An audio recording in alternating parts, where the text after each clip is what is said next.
అరే లాస్ట్కి ఒకటే బీర్ మిగిలిందిరా, ముగ్గురికి సమానం పోసిన తాగుదాం, తాగి ఇంటికి పోదాం రా. నాకు ఫోన్ వస్తుంది, పోయి మాట్లాడొస్తా. ఓకే రాకు.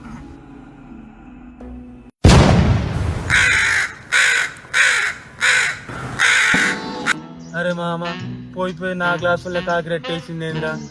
ఒక పని చేద్దామా, ఇగో నా గ్లాస్ అటు పెడతా, ఈ గ్లాస్ ఇటు పెడతా, ఇది నేను తాగుతా, నువ్వు ఆయన చెప్పకు, ఆయన కళ్ళు ముందు తాగమంటాడు, తాగుతాడు.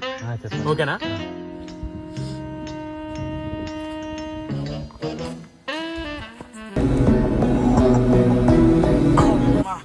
అరే మామ, నువ్వు కళ్ళు మూసుకొని బీర్ తాగుతుంటే నమ్ముతలేడు రైడు.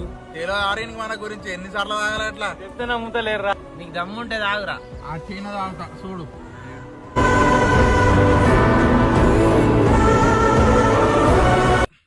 అబ్బా అది ఏందో కానీ కళ్ళు